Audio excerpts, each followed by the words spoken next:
Hi guys, happy What Should I Do Wednesday!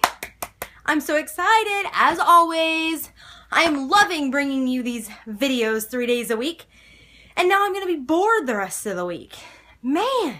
Oh well, I'll just antagonize and make fun of and, laugh at people on the internet and talk to you all on the fan page and cut up and have a good old time. I'll find something to do with myself till Saturday.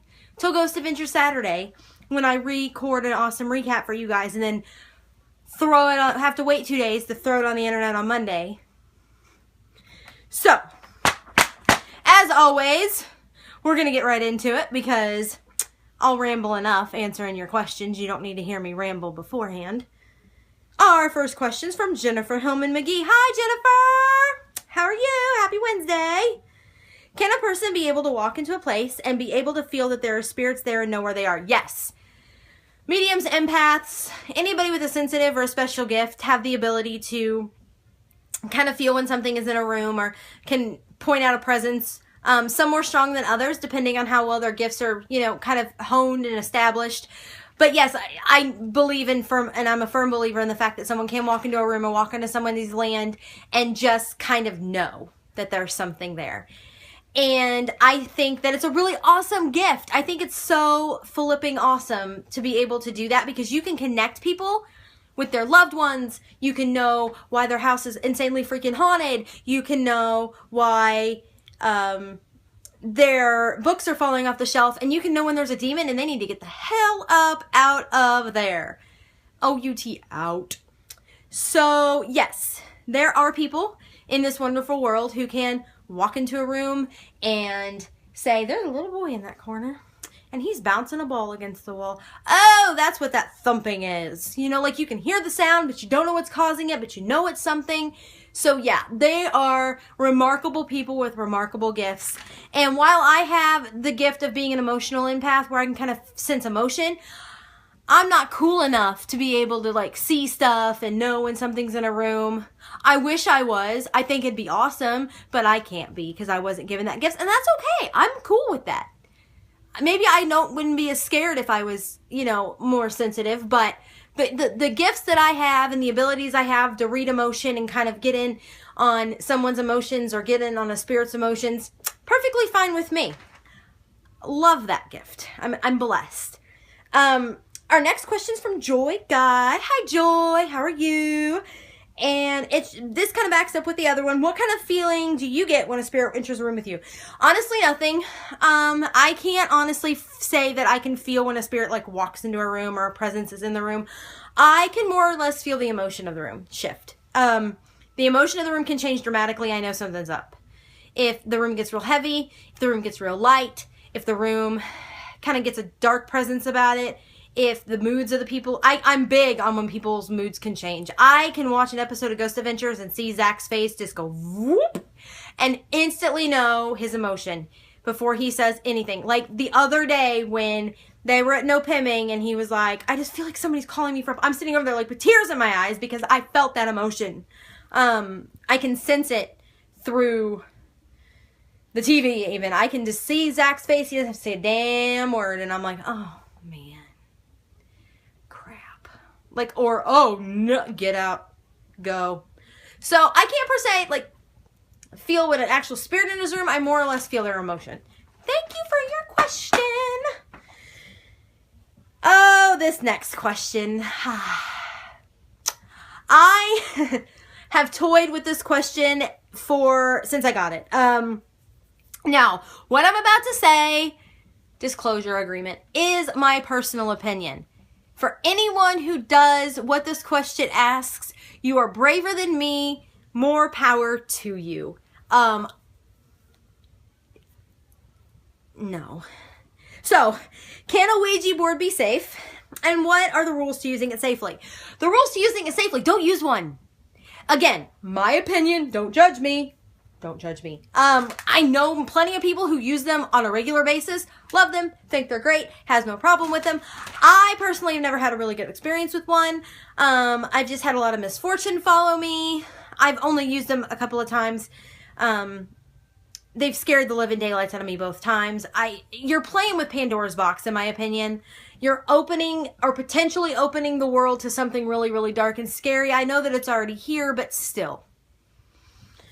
And you can have ill effects from unill intentions, if that makes any sense. You can open a box that you didn't want to open, and now you're screwed because you have just toyed with the devil himself. And yes, that's another, going into that, I've been asked before, do you think that you can open a portal to hell by playing with the spirit board? Yes, I do. I've seen it. There's been an episode of Ghost Adventures about it. But I won't even say that the episode's name. We all know what we're talking about, and I don't even talk about it. That's how serious I take these things. I'm never speechless, ever, about anything. And this has gotten me like...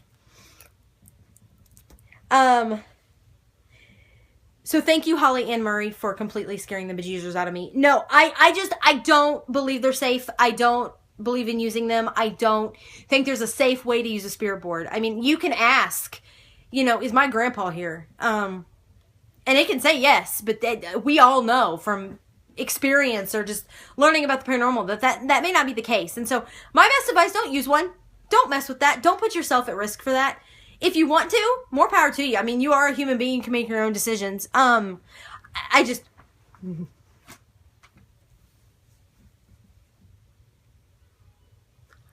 don't play.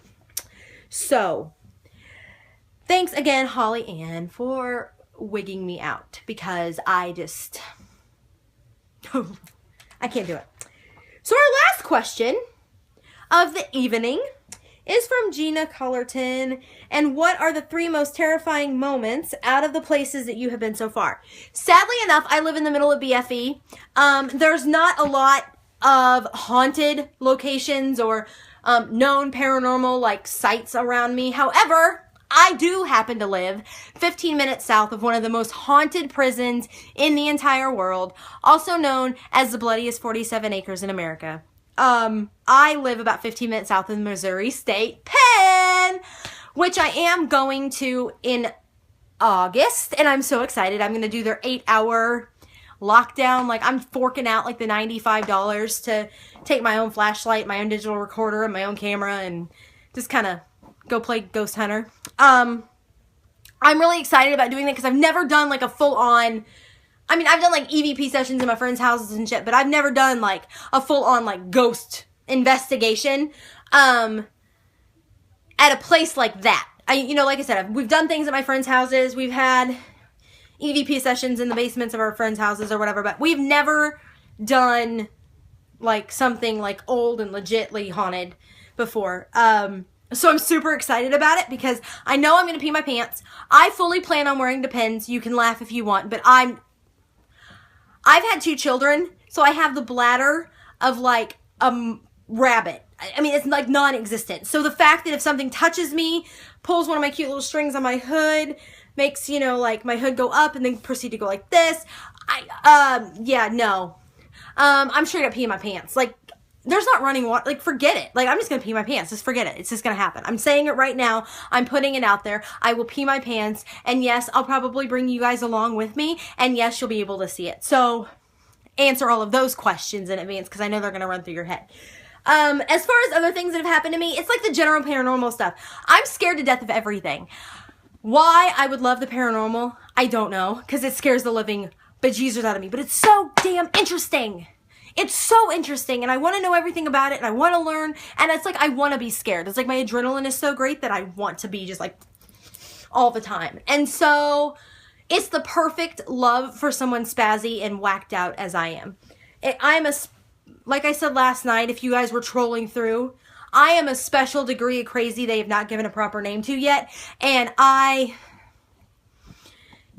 paranormal is for me because I'm just that nuts. But I am scared to death. So everything from I've had a water faucet turn on, I've had doors open, I've heard creaks and bumps and felt presences and seen shadows and heard EVPs. And so it's all scared the living crap out of me. But then I'm left wanting more. I'm like, man, don't go away. I wasn't done. Yo, come back. Where are you going? I didn't tell you could leave. Okay, he's gone. Guess he didn't like talking to me. But yeah, no. I'm scared of everything. So I really don't have 3. I have like 50, but if I had to pick 3, I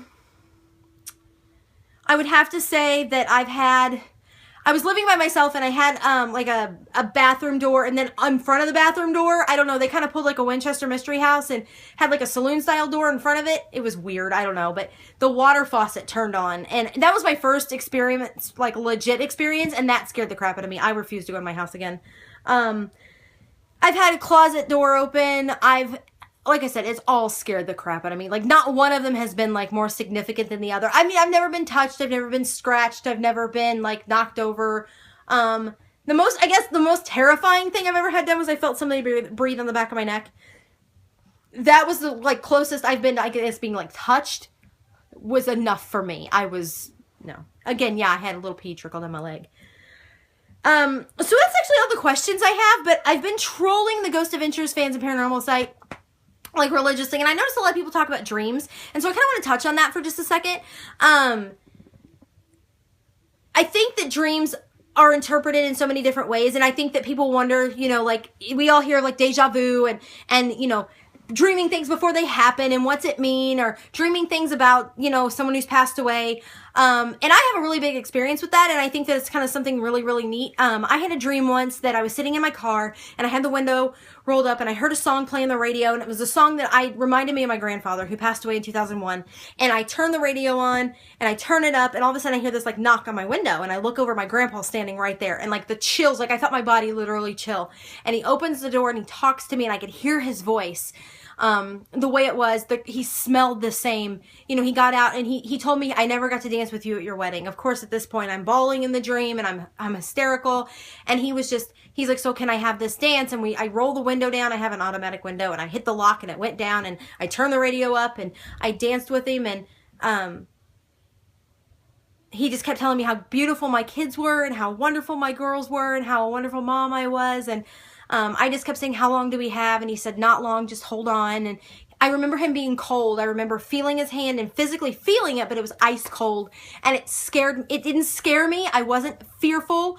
I was really just emotional and really sad because my grandpa was my hero. I was an only grandchild for 21 years. And then my aunt and my uncle in their later years adopted 2 little girls. And so they're adopted legally, so they are my cousins now. And so I have, you know, my grandmother now has 2 other grandchildren, but for the longest time I was the only grandchild. And so my grandpa was my world. And I went everywhere with him, did everything with him. And so he was really my best friend and my hero. And to have that moment with him, to smell him again, to hear his voice again, after, you know, 14 years, it was just a feeling that I can't describe, and I think it was like a gift from God almost. And so I remember him saying, I gotta go. He kissed the middle of my forehead. He's like, I love you so much. I'm always with you. And I instantly just popped up, snapped out of it. And oh my gosh, people, let me tell you. Like, my hands were cold and my forehead was cold, and I just knew that he'd been there with me, and it was the greatest experience in the entire world. And so if you guys have experienced anything like that, leave it in the comments below or the drop down on Facebook, and we can kind of spark up a conversation about that. I think dreams are really interesting and how people interpret them, and so I just want to kind of throw that little snippet in there. But I'm going to wrap up What Should I Do Wednesday. I hope you guys have a wonderful rest of the week, as always. And I will film another recap for you guys on Saturday and post that up for GA Recap Monday. Until then, stay happy, stay healthy. Much love. I will talk to you guys soon. Bye!